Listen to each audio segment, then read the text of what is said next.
தந்தி TV நேயர்களுக்கு வணக்கம். தமிழ் சினிமால முதல் முறையா ஒரு திருநங்கை இயக்குனரா அறிமுகமாகி இருக்காங்க. இயக்குனரா மட்டும் இல்லாமல் நடிகராகவும் இந்த படத்துல பண்ணியிருக்காங்க. எஸ், சம்யுக்தா விஜயனுடைய நீல நிற சூரியன் படத்தை பத்தி தான் இப்ப நம்ம பார்க்க போறோம். சோ படத்தை பத்தி பல விஷயங்களை பார்க்கறதுக்கு முன்னாடி இந்த படத்தோடைய ஒன்லைன் என்ன அப்படின்றத பார்த்துடலாம். ஒரு ஆண் பெண்ணாக மாற நினைக்கும் போது இந்த சமுதாயத்துல அவங்க என்ன மாதிரியான பிரச்சனைகள்லாம் சந்திக்கிறாங்க, இதை தாண்டி அவங்க எப்படி சாதிக்கிறாங்க அப்படின்றது தான் இந்த படத்தோடைய ஒன்லைனா இருக்கு. இந்த படத்தோடைய பெரிய பாசிட்டிவே இந்த படத்தோடைய டியூரேஷன் தான். வெறும் 1.5 மணி நேரம் தான். அதுல அவங்க வளவள கொல கொலன்னு இருக்காம என்ன சொல்ல வந்தாங்களோ அதை ரொம்ப சிம்பிளாவே சொல்லி முடிச்சுட்டாங்க. இது நிறைய பிலிம் ஃபெஸ்டிவல்ல இந்த படம் வந்து ஸ்கிரீனிங் ஆயிருக்கு. சோ அந்த பிலிம் ஃபெஸ்டிவல்ல நிறைய அவார்ட்ஸையும் இந்த படம் வாங்கியிருக்கு அப்படின்றத இந்த படத்தோட கூடுதல் பாசிட்டிவ். வெஸ்டர்ன் கல்ச்சர்ல எல்லாம் பார்த்தோம்னா ஒரு டிரான்சிஷனுக்கு ஜஸ்ட் அவங்க போய் ஆபரேஷன் பண்ணுவாங்க, சோ முடிஞ்சிருச்சு அப்படின்றதா இருக்கும். பட் ஆனா இந்தியால ஒரு மேல் ஒரு ஃபீமேலா அந்த டிரான்சிஷன் மாறணும்னா இந்த சமுதாயம் அவங்களை எப்படி பாக்குது, அவங்க கொலிக அவங்களை எப்படி எடுத்துக்கிறாங்க, இந்த அவங்க வீடு அவங்களை எப்படி பார்ப்பாங்க, அவங்க என்ன சொல்லுவாங்க அப்படின்ற நிறைய விஷயங்கள் வந்து இருக்கு. சோ அதை இந்த படத்துல காமிச்சிருக்காங்க. வெஸ்டர்ன் சைடுல பார்க்கும்போது இதை வந்து இவங்களுக்கு யாருமே சொல்லியிருக்க மாட்டாங்க. சோ அப்படி இருக்கும்போது இது நிறைய பிலிம் ஃபெஸ்டிவல்ல ஸ்கிரீனிங் ஆகும்போது இது நிறைய ஒரு வரவேற்பு வந்து பெற்றிருக்குன்னு தான் நான் நினைக்கிறேன். இந்த படத்துல இருக்க மேக்கிங் வைஸ் என்னதான் சூப்பரா பண்ணியிருந்தாலும் கதை அளவுல நமக்கு இது கொஞ்சம் பழக்கப்பட்ட கதை தான். நம்ம யாரோ சொல்லியோ இல்ல ஏதோ ஒரு திருநங்கைகள் நிறைய இன்டர்வியூல சொல்லியோ நம்ம கேட்டிருப்போம். திருநங்கைகளை ஒரு போலீஸாவோ இல்ல ஒரு டாக்டராவோ இல்ல அவங்கள வச்சு ஒரு பேய் படமாவோ அதை எடுத்து நம்ம நிறைய பார்த்திருக்கோம். பட் ஆனா இந்த படத்துல ஒரு டிரான்ஸ்ஜெண்டருடைய அந்த டிரான்சிஷனுக்கும் அந்த டிரான்சிஷன்ல நடக்கிற அந்த சமுதாயத்துல அவங்க எப்படிலாம் அந்த பிரச்சனைகளை சந்திக்கிறாங்க, அதுல இருந்து எப்படி அவங்க வெளியே வராங்க அப்படின்றதுதான் இந்த படத்துடைய கதையா இருக்கு. முழுநீள ஒரு டிரான்ஸ்ஜெண்டர் கதையா இதுவே இது முதல் முறையா தான் இருக்கு. பொள்ளாச்சியை சேர்ந்த ஒரு பையன் மேல்ல இருந்து எப்படி ஃபீமேலுக்கான அந்த டிரான்சிஷன் மாறுறான் அப்படின்றதா இந்த படத்துடைய கதையாவே இருக்கு. ஸோ இதை மேக்கிங் வைஸ்ல பார்க்கும்போது ரொம்ப தரமாவே கொடுத்திருந்தாங்க. மியூசிக்லாம் பெருசா இல்லாம ரொம்ப சிம்பிளாவே கொடுத்திருந்தாங்க. முக்கியமா சொல்ல போனா நேர்த்தியான அந்த நடிப்போட சில இடங்கள் எல்லாம் ரொம்ப ஓவர் டூவா இல்லாம ரொம்ப கம்மியாவும் இல்லாமல் அந்த நடிப்பை கரெக்டா சஸ்டெயின் பண்ணி ஒரு டிராவலோட கொடுத்திருந்தாங்க. ஸ்ட்ராங்கான அந்த ரைட்டிங்கோட இந்த படத்தை எக்ஸிக்யூட் பண்ண அந்த விதம் இந்த படத்துல சூப்பராகவே ஒர்க் அவுட் ஆயிருக்கு. இந்த 1.5 மணி நேரம் படத்துலயுமே காமெடி ரொம்ப சூப்பராகவே ஒர்க் அவுட் ஆயிருந்துச்சு நிறைய இடங்கள்ல. முக்கியமா சொல்ல போனோம்னா இவங்களுடைய கசின் சிஸ்டர்னு ஒருத்தவங்க வருவாங்க. ஸோ அந்த இடமா இருக்கட்டும், அதுக்கப்புறம் இவங்க அந்த டிரான்சிஷன் மாறினதுக்கு அப்புறம் அவங்க ஸ்கூலுக்கு போகும்போது அங்க ஒரு சில விஷயங்கள் நடக்கும், அந்த இடமா இருக்கட்டும். இந்த இடத்துல காமெடி கொஞ்சம் நல்லா ஒர்க் அவுட் ஆனாலும் அந்த இடத்துல நம்மளுடைய பாயிண்ட் ஆஃப் வியூ அப்படின்ட்டு நம்ம பார்க்கும்போது ரெண்டு விதமா பார்க்கலாம் இந்த படத்தை.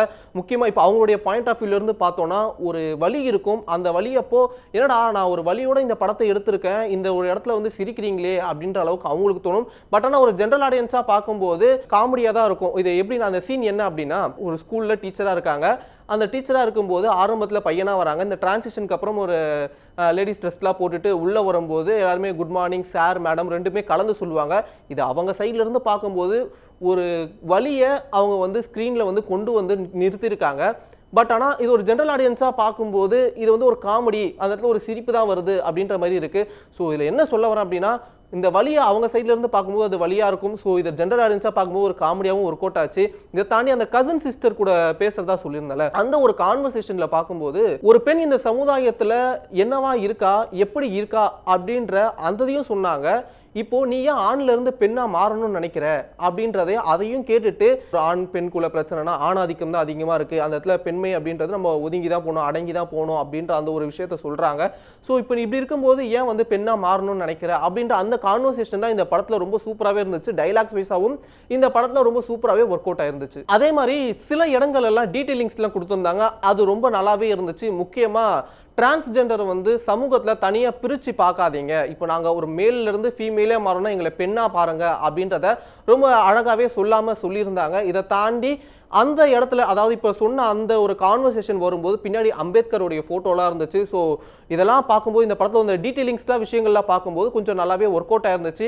இப்போ இந்த சீனை முடிச்சுட்டு அவங்க வெளியே வரும்போது ஒரு அம்மா வந்து இருப்பாங்க, அவங்க கையில் குழந்தை வச்சிருப்பாங்க. குழந்தைக்கு உடம்பு சரியில்லைம்மா, நீங்கள் வந்து பிளஸ் பண்ணுங்க, நான் காசு தரேன் அப்படின்னு சொல்லும்போது இவங்க வந்து அதை டினை பண்ணிடுறாங்க.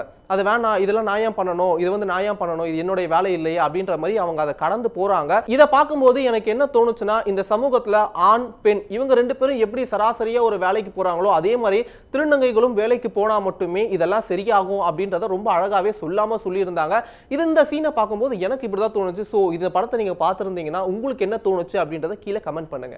இந்த படத்துல ஒரு ஆண் வீட்டில் போயிட்டு இந்த மாதிரி நான் மாற போறேன், இந்த மாதிரி ஒரு டிரான்சிஷன் ஆக போறேன் அப்படின்னு சொல்லும்போது அந்த வீட்டில் என்ன சொல்லுவாங்க அப்படின்னா வேணாம் அப்படின்னு சொல்லுவாங்க.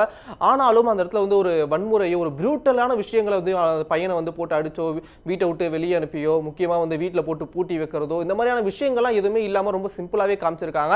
ஆனாலும் இந்த படத்துக்கு வந்து ஒரு ஏ சர்டிபிகேட் படமா தான் வந்து தந்திருக்காங்க. ஏன் அப்படின்னு பார்த்தோம்னா ஸோ ஓவராலா கான்டென்ட் பார்க்கும்போது டிரான்ஸ்ஜெண்டர் வந்து அந்த டிரான்சிஷன் எப்படி மாறுறாங்க அதெல்லாம் காமிக்கிறதுக்காக வந்து ஏன் வச்சிருக்காங்க. ஸோ எனக்குமே தெரியல இதுக்கு ஏன் வச்சிருக்காங்க. ஸோ உங்களுக்கு தெரிஞ்சா இது ஏன் அப்படின்றத என்ன ரீசனா இருக்கும் அப்படின்றத நீங்க என்ன நினைக்கிறீங்க அப்படின்றதையும் கீழே சொல்லுங்க. இது மட்டும் இல்லாம இந்த படத்தோடைய சினிமாட்டோகிராஃபி வைஸ் பார்த்தோம்னா ரொம்ப சூப்பராகவே சில இடங்கள்லாம் இருந்துச்சு. முக்கியமா இவங்க வந்து அவங்களுடைய பாடியெல்லாம் காமிக்கும் போது ஒரு சில் அவுட்ல காமிச்சிருந்தாங்க. அந்த சில் அவுட்ல காமிக்கும் போது இவங்க பாடியும் காமிச்ச மாதிரி இருந்துச்சு. ஸோ அதை வந்து மறைச்சும் காமிச்ச மாதிரி இருந்துச்சு. அந்த ஒரு விஷயங்கள்லாம் இந்த படத்தில் ரொம்ப சூப்பராகவே இருந்துச்சு.